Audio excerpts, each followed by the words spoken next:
Hello, welcome back to this week's episode of Closed by Mo. My name is Mohammed. You can call me Mo. Hopefully, I'm your favorite YouTube host on most things real estate and real estate investment related in New York City. I'm also a real estate broker and an investor based out of New York City myself. And in this week's episode, we're going to be talking about something that actually went into effect in March of 2024. That is the seller's property condition disclosure statement, or the condition disclosure statement that we often see or will be required to see now in all transactions in New York State, both upstate and downstate. Without further ado, let's jump right into understanding what this disclosure statement is, why it's relevant, and how buyers and sellers are using it for their transaction process. Let's go.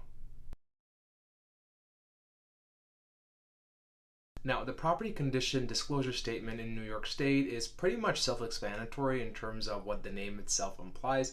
Basically, if you're in the buyer's shoes and you're looking to purchase a property, the seller is required to give you a property condition disclosure statement. It's basically like a several-page document with like 50 or so questions, basically having the seller identify what is wrong or what isn't wrong within the property itself to their knowledge. Now, I want to clarify something.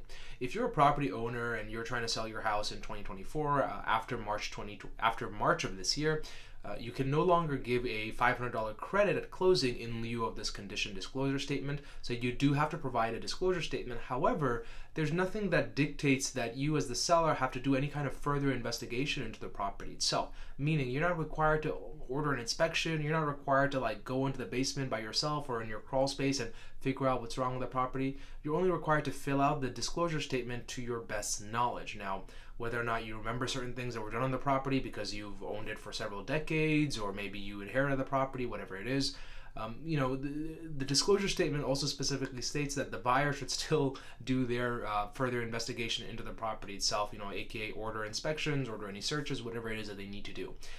In a nutshell, I think filling out the disclosure statement is a great piece of paperwork to have, but really I don't think it technically gives any kind of solid protection for either the buyer or the seller, because the seller is only going to fill out what they know. The buyer still has to do an inspection, whatever it is that they have to do. So really, this just seems like an extra couple of steps in the process. However, it is now law for every seller to have to complete this document. So of course we adjust our sails and we move forward and we keep sailing, right?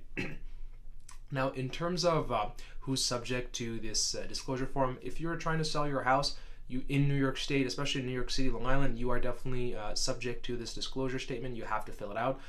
It doesn't apply necessarily to commercial properties or even properties that fall under a certain category, like newly constructed homes, perhaps, and also estate sales. So if you're like inheriting a property, you have no idea what it looks like, what it is, whatever it is, you're not going to have any knowledge on the property. So it doesn't really make sense for you to have to complete this disclosure statement because you don't know what you don't even know. In terms of the time frame that this disclosure would need to be provided to the potential buyers, it's typically before the contract is actually signed. And of course, the buyers should have a couple of days to review it and make sure that everything sits well with them, because this document is technically supposed to be a document that has and I'll post a screenshot in the link in the description below, but it's basically a standard number of questions. A few of them are true and false, basically to give them an idea of what the seller is already familiar with within the disclosure statement itself. Now, in terms of why this actually matters quite a bit, and I want to clarify this too. The disclosure statement, I think, has great intentions, right? It is something that I think, in theory, will definitely help buyers and sellers, because I feel like it's a lot of information up front that is very transparent. I think it helps brokers too, because it's just one less question or one less conversation you need to have in terms of the overall condition of the property. However, even though I think it definitely helps inform decision making, going back to the point what I was saying about how it doesn't really require the seller to investigate any further in terms of the actual condition of the property, and it still recommends to the buyer to still do their own investigation, their own due diligence, order their own inspections. It doesn't really sound like this is something that really means anything, to be very frank, in my opinion. Because if you're still requiring if you're not requiring the seller to do any investigation, and you're still recommending to the buyer, hey, you should probably still do your due diligence, this is the exact same thing that everyone should have already been doing, right? I always advise my buyers to do an inspection, to do our due diligence, let's take our time and do it.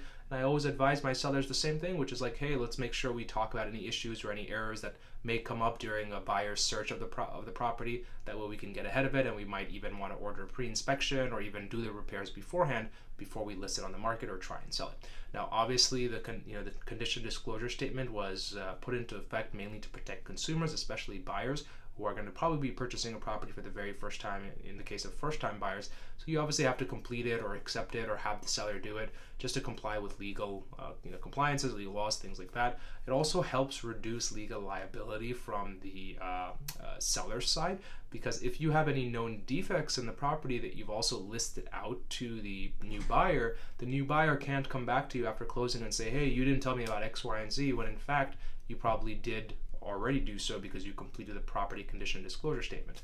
Now, with that being said, I think probably one of the bigger things that are really important about this is the fact that having a disclosure statement accurately completed obviously builds a lot of trust too, because the buyers understand that, hey, the seller is legally required to fill this out, and the seller also understands that they should not be misrepresenting anything within the disclosure statement, because this is a legal document, and if they are found to be misrepresenting or lying about the condition of the property, that is something that the buyer can go after them for. With that, guys, I hope you really enjoyed watching this video. It's a really quick and easy one because I feel like it was a very simple topic to cover today. However, this is something that is still brand new because it went into effect towards the end of March 2024, and we are already in June, so it's only been a couple of months. With that, guys, I'll leave you guys until next week. Thank you so much for watching. Bye-bye.